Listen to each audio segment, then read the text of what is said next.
Para-Chum's first paranormal investigation, written and illustrated by Larry Lavoie Buchanan, Jr. Para-Chum sat there in his living room, watching his favorite show, Ghost Scavengers. He thought to himself how much fun it would be to go on his own paranormal investigation. Para-Chum remembered the rumors of the haunted Drury Mansion on the outskirts of town. He figured this would be the perfect location to research and perform his first paranormal investigation at. With his research completed, Para-Chum began gathering all his equipment. He loaded his backpack with all the necessary things he would need during his investigation, including flashlights, camera, and K2 meter. Armed with courage, adrenaline, and excitement, Para-Chum grabbed his bicycle and set out on his grand journey. He would soon be living in the footsteps of his favorite show and performing his very own paranormal investigation. The journey to Drury Mansion led Para-Chum down the dark and spooky Elm Street. The street was lined with dead trees and spooky lamps. Para-Chum felt uneasy and nervous as he traveled towards his destination. Finally, Para-Chum arrived at the infamous Drury Mansion. He sat there on his bike and stared at the mansion through the gates, building the courage to embark on his first paranormal investigation. Para-Chum made his way to the front door of the mansion.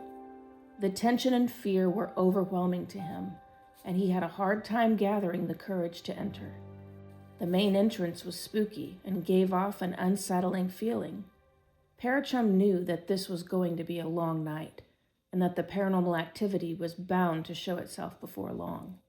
The first room that Para-Chum explored was the old music hall. He could feel the presence of someone that he couldn't see as the piano started playing by itself. The K2 meter he was holding also started to light up and flash. Feeling hungry, Para-Chum made his way to the grand kitchen to make himself a sandwich. He was shocked to witness the dishes beginning to levitate and fly around the room as a mysterious, shadowy figure watched him from the doorway. After having finished eating his sandwich in terror, Para-Chum had to use the restroom.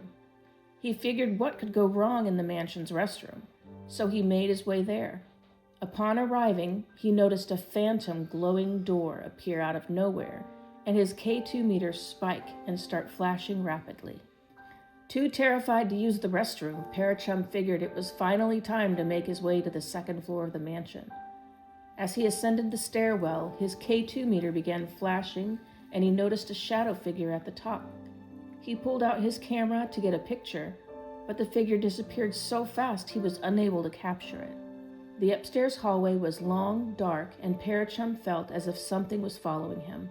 He pulled out his camera and began taking pictures, hoping that the feeling of someone watching him would pay off later when he reviewed the images.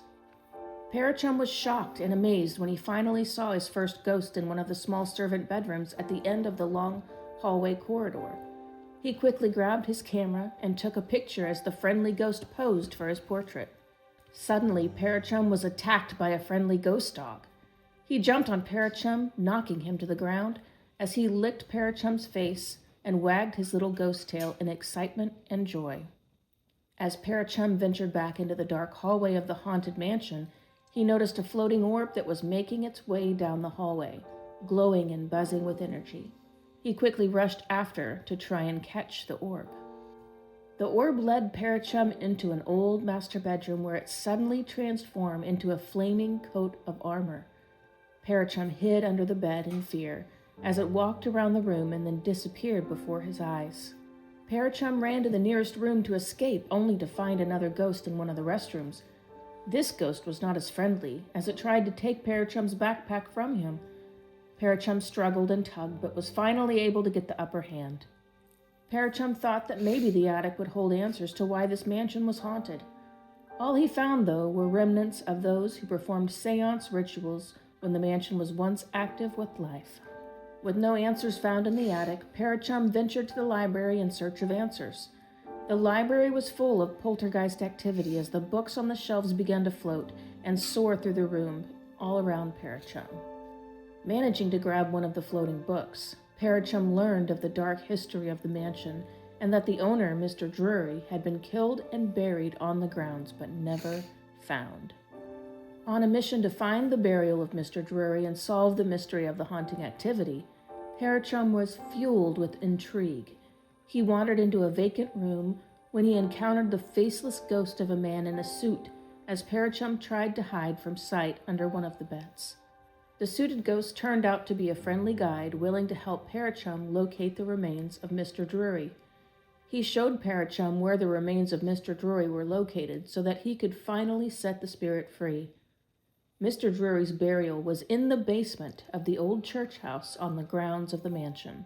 Venturing through the old graveyard, Para-Chum encountered the spirit of the caretaker wandering the grounds. His skeleton was walking through the headstones as he carried a lantern. Para-Chum hid behind one of the headstones as to not be seen. Para-Chum was greeted by the ghost of Mr. Drury when he finally reached the old church house. He was so shocked that he fell to the ground in disbelief, shaking and holding his hand to his face, trying to make sense of what he was seeing. Para-Chum knew that he needed to show Mr. Drury the truth about what happened to him. Para-Chum escorted him to the basement of the church and showed Mr. Drury where he was buried and explained to him that he was free to move on. Mr. Drury was finally at peace, knowing where his body was laid to rest. He gathered all the other spirits in the mansion to thank Para-Chum for his bravery and kind spirit. Mr. Drury and the spirits would finally be able to rest in peace and haunt the mansion with a positive attitude going forward.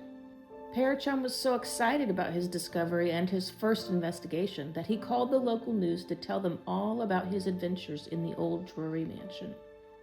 He affirmed that no one would ever feel threatened or scared when entering these historic doors ever again.